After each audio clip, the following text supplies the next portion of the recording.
Di mana tadi Siti Khadijah itu kan beliau sangat rajin melaksanakan ibadahnya setelah masuk Muslim, dan beliau ini ternyata sangat rindu dengan orang tuanya. Akhirnya minta izinlah kepada suami, bolehkah saya pulang ke Bali untuk silaturahmi ke orang tua saya? Nah, suaminya kira-kira mengizinkan apa tidak? Tidak. Mengizinkan, ya. Boleh pulang ke Bali, tapi ada syarat-syaratnya. Nah, syarat yang pertama, bila kamu akan berangkat ke Bali, harus dikawal oleh 40 orang pasukanku, yang terdiri dari 20 orang pasukan perempuan dan 20 orang pasukan laki-laki. Syarat yang kedua, bila kamu berangkat nanti, wajib memakai jimat dari suamimu. Jadi suaminya kan sayang banget sama istrinya, takut istrinya kenapa-napa. Karena zaman itu kan leak di Bali sangat banyak. Ya, zaman masih gelap, listrik belum ada, jadi leak itu masih banyak gentayangan. Dan suaminya memberikan jimat itu sebuah tusuk konde. Tusuk konde yang dipasang di rambut istrinya, tapi tusuk konde itu sudah diisi daun kelor. Nah, kalau di Bali daun kelor itu sangat ditakuti oleh leak.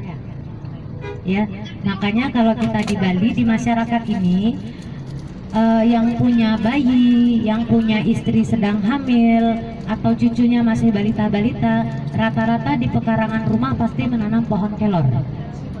Ya, kalau kita masuk-masuk ke rumahnya orang Bali pasti ada pohon kelor. Karena untuk penangkal leak. Biasanya kalau leak malam gentayangan gitu ya, mau mengganggu ke dalam rumah kita itu, dia baru lihat pohon kelor nggak berani masuk gitu. Itu pantangannya leak. Dan Raden Cakradiningrat pun paham bahwa istrinya mau pulang ke Bali supaya selamat, dibekalilah daun kelor tersebut, diisi doa-doa juga, dan diikat dengan benang tridatu. Bapak Ibu tahu benang tridatu? Nggak tahu? Benang tridatu kalau orang Jawa bilang benang telon. Benang. Bagaimana cerita wafatnya? Mau tahu? Di mana waktu itu Siti Khadijah sudah tiba di kerajaan ayahnya, di tempat yang tadi saya tunjuk itu ya. Sudah tiba di kerajaan Pemecutan kira-kira sore hari, sekitar jam 4 atau jam 5 sore. Kedatangan Siti Khadijah ini mengejutkan ayah dan keluarganya. Semuanya sangat bahagia karena putri kesayangannya telah kembali. Ya. Nah, dan di mana kebahagiaan itu hanya terjadi beberapa jam saja. Siti Khadijah nyampenya sore, tapi waktunya maghrib beliau sudah wafat. Jadi beliau belum sempat menginap di rumah orang tuanya. Wafatnya ini pun karena suatu kesalahpahaman. Begini, waktu itu kan di kerajaan prajurit banyak yang sakit dan meninggal karena diganggu leak. Ayahnya Siti Khadijah ini marah besar sama leak, gedek banget. Akhirnya raja ini memerintahkan prajuritnya untuk setiap malam berjaga-jaga. Pesannya raja, bila kalian menemukan leak, tangkap dan bunuh saja dia. Nah, disinilah salah paham yang terjadi. Awal mulanya Siti Khadijah ini berniat ingin melaksanakan sholat maghrib. Ya, kan dia berbahagia dengan ayahnya, dengan keluarga besarnya. Tiba-tiba langit sudah gelap, waktunya maghrib. Siti Khadijah waktu mau sholat, beliau kebingungan karena di kerajaan ayahnya tidak ada masjid, tidak ada musola ataupun langgar. Nah, beliau ini bingung, tanyalah ke ayahnya, ya aku boleh sholat di mana? Ayahnya bilang, cek saja kerajaan ini di mana nyamannya kamu. Akhirnya Siti Khadijah jalanlah memutari kerajaan orang tuanya. Dan beliau melihat pura itu kan tempatnya sunyi, bersih gitu ya. Beliau melihat rasanya aku sholat di sini enak karena ingin baca doa dan lain-lain lama gitu. Kalau sholatnya Siti Khadijah itu lama. Akhirnya Siti Khadijah memutuskan sholatlah di halaman pura, bukan di dalamnya pura, di luarnya pura ini halaman. Ya. Nah, beliau sholat di halaman pura, cuma mukenah yang dipakai sama Siti Khotijah, orang Bali benar-benar tidak mengerti. Ya, jadi prajurit kerajaan itu nggak paham itu adalah perlengkapan sembahyang. Mereka itu kaget karena melihat ada orang berdiri pakai kerudung putih-putih gitu. Ya ngertinya itu Lea. Nah, di mana waktu mereka berjaga-jaga berkeliling, kaget mendengar ada suara. Itu suaranya Siti Khotijah. Di mana rakaat pertama Siti Khotijah kan mengucapkan Allahu Akbar, kedengeran. Patih dan prajurit pas melintas, ada suara. Diintip dari semak-semak pohon, mereka makin kaget lagi karena pakai seragam putih-putih. Ya, cuma yang lihat wajahnya aja yang kelihatan. Akhirnya diperdekat lagi, diintip, didengar lagi rokaat yang kedua dan rokaat yang ketiga. Allahu Akbar. Tapi sayangnya mereka ini salah mendengar. Siti Khotijah waktu mengucapkan Allahu Akbar, mereka itu mendengarnya lakar makeber. Tahu artinya lakar makeber? Lakar makeber di Bali itu artinya mau terbang. Maksudnya persiapan, aba-aba mau terbang.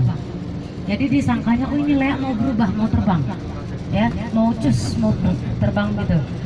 Akhirnya prajurit ini semuanya dan Patih larilah menghadap ke ayahnya Siti Khotijah. Lapor Baginda Raja, barusan kami melihat ada sesosok tubuh pakai kerudung putih-putih yang aneh dan dia mengucapkan lakar makeber. Nah, Raja kan geram.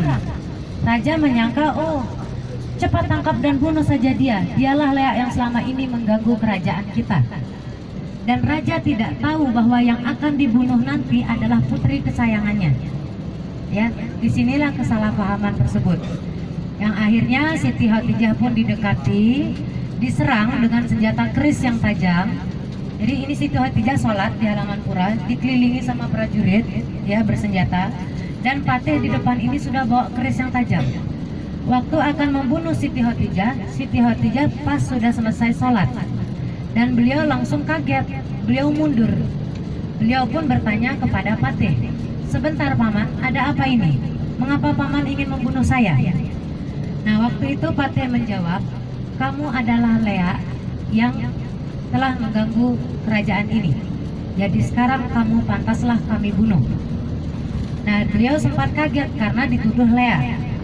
Akhirnya Siti Khotijah pun berusaha menjelaskan, begini Paman, yang sedang saya lakukan ini adalah sholat.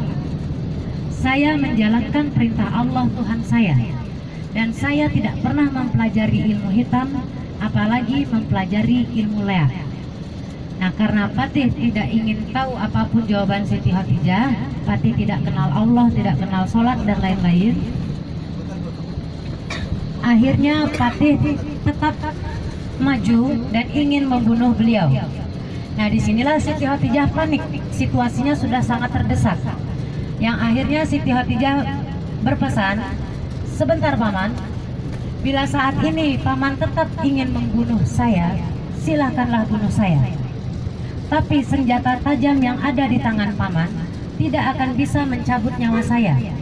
Maksudnya keris itu kalau ditusuk hanya menyakiti, saya nggak akan mati. Yang bisa mencabut nyawa saya hanyalah tusuk konde di rambut ini. Pakailah tusuk konde ini. Tusuk kondenya malah diserahkan ke Patih. Tapi satu pesan dariku, bila nanti aku mati, darah yang keluar dari tubuhku mengeluarkan bau amis, bolehlah Paman katakan aku mempelajari ilmu Lea, buang bangkaiku. Tapi bila darah yang nanti keluar dari tubuhku mengeluarkan aroma wangi dan cahaya yang sangat terang, aku mohon kepada Paman dan keluarga, kuburkanlah aku di makam yang keramat. Jadi beliau minta istimewakan kuburannya, jangan digabung dengan kuburan orang lain. Yang akhirnya pesan itu didengar sama semua prajurit, dan tanpa basa-basi diambillah tusuk konde itu dan ditancapkan di punggungnya Siti Khotijah. Akhirnya Siti Khotijah pun jatuh tersungkur ke tanah dan wafatlah dalam keadaan bersujud. Itulah cerita wafat dari Siti Khadijah. Karomahnya dan lain-lain masih ada. Tapi waktu Siti Khadijah wafat, ternyata benar darah yang keluar dari tubuhnya ini cahaya biru yang sangat terang menerangi sekerajaan Pemecutan. Warga pun berbondong-bondong datang dan ayahnya pun sang raja penasaran. Raja sampai mengatakan, "Siapa orang berkerudung ini? Coba buka kerudungnya." Nah, setelah dibuka kerudungnya, alangkah kagetnya raja karena yang wafat itu adalah putri kesayangan raja. Raja menangis lalu memeluk jenazah putrinya. Tapi jenazah ini ternyata tidak bisa diangkat dan tidak bisa diluruskan. Ya, akhirnya dibantulah oleh beberapa prajurit Muslim yang mengawal Siti Khadijah. Mereka lah yang lalu mengangkat jenazah Siti Khadijah dan sampai selesai proses pemakaman. Dari memandikan dan proses pemakaman. Hanya saja dari dimandikan sampai dimakamkan pun jenazah ini tetap dalam keadaan bersujud, tidak bisa telentang, tidak bisa diluruskan. Dan tusuk konde yang menancap di punggungnya Siti Khadijah juga tidak ada yang berhasil mencabut. Jadi dari patih-patih sudah coba cabut nggak bisa, ayah kandungnya, ibu kandungnya, semuanya nggak bisa mencabut. Akhirnya karena sudah waktu sangat lama terpaksa dikuburkan dalam keadaan tusuk konde masih menancap. Nah, jadi kaitannya dengan pohon rambut tadi, awal mulanya itu kan juru kuncinya kaget karena tumbuh pohon di batu nisan, sudah dicabut tapi tumbuh lagi. Dan di mana pohon ini setelah ditelusuri berbeda, tidak ada yang tahu nama pohon ini karena sangat lain dengan tanaman lain. Nah, ditelusurilah oleh beberapa ulama Jawa Timur yang menemukan Wali Pitu Bali, ya. Mereka mengatakan bahwa ada di dalam kitab lontar, di situ tertera bahwa ada pohon yang langka dan keramat di Indonesia. Pohon itu tumbuhnya di mahkota seorang putri. Setelah ditelusuri, yang cocok adalah pohonnya di makam Siti Khadijah. Jadi kalau dilihat dari legendanya, waktu Siti Khadijah terbunuh, tusuk konde tertancap, itu ada beberapa helai rambut beliau yang masih menyangkut di tusuk konde itu. Dan konon katanya rambut-rambut itulah yang tumbuh menjadi akar dari tanaman tersebut. Makanya nama pohon tadi adalah pohon rambut siwi. Ya, singkatnya pohon rambut.